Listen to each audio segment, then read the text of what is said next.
Welcome back, bookworms. This is Mrs. K. I'm glad you could join me.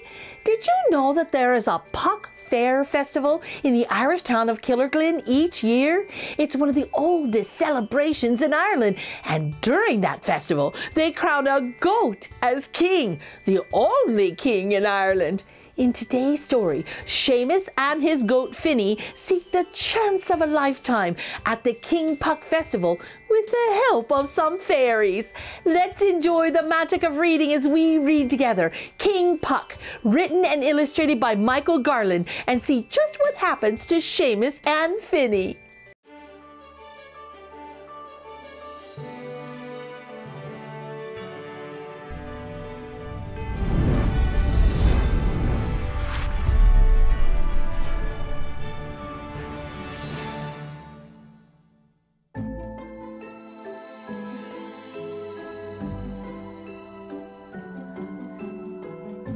Oh, I see some wee folk on this page. Can you see them? Oh, and they're on this page too, as well as the goat. Aw, Finny, Seamus said to his goat, we're so lucky. Our mountain is the most beautiful in all of Ireland. It was beautiful, but it was lonely. Only the wee fairies lived nearby.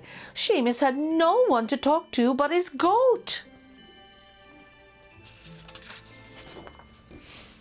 At night, Seamus liked to read the stories of Finn McCool. The goat loved when the hero giant tasted the magic salmon and gained the gift of wisdom. Finny wanted to be wise too. These stories are a joy, but wouldn't some new books be wonderful? Seamus asked, and then he sighed, wishing for an answer. Do you see the fairies? The fairies began to pity the sad farmer and his goat. One night, while Seamus was asleep, they cast a spell. Oh, I wonder what spell they cast. The next morning, Seamus got the shock of his life.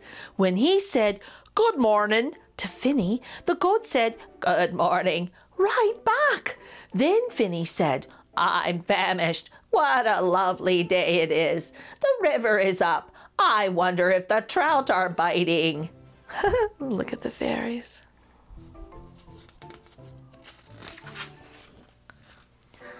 "How did you learn to speak?" Seamus asked. "I don't know," replied Finny.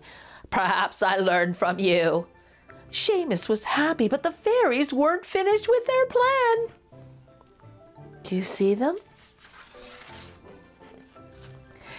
Later that day, the two friends discovered a handbill. "The King Puck Festival? What is that?" Finny asked. "The judges picked the best goat to crown King Puck, the only king in Ireland. It's just for one day, but it's quite an honor." "Let's go," cried Finny.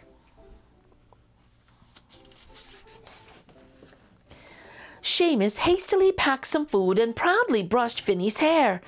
"You'll be named King Puck for sure," he exclaimed. Happy and hopeful, they talked and walked all day and night down the mountain path.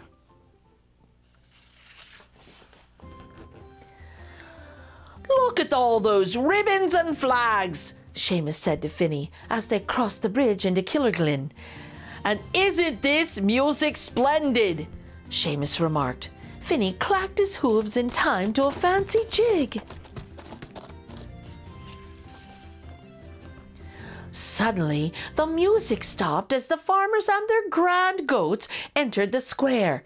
Now feeling ordinary and a little foolish, Finny joined Seamus at the end of the line. Oh, those goats are so cute. The judges were less than impressed with Finny. They turned to walk away when he stepped forward. "May I please have another chance?" he asked. "I'd like to recite the tale of Finn McCool." Look at the judges.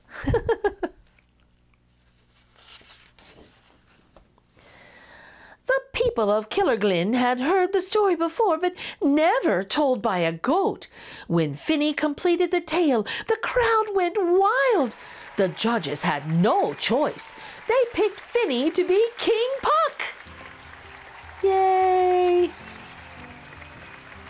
With great fanfare, Finny and Seamus led a parade through the narrow streets of town. The crowd cheered as the mayor of Killorglin placed a gold crown on Finny's head. "I name thee King Puck, the only king in Ireland," he proclaimed.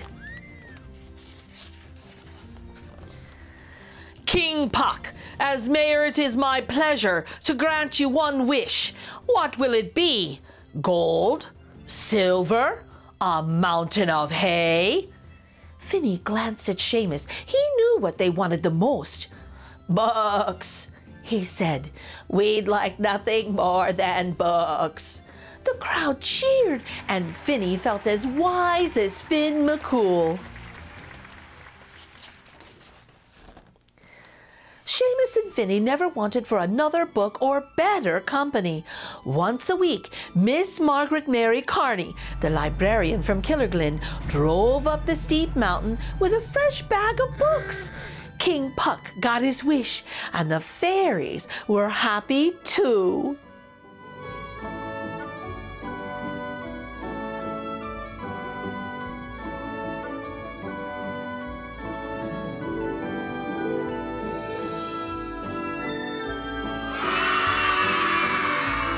If you enjoyed this story, please check it out at your local library or buy a copy from your favorite bookstore.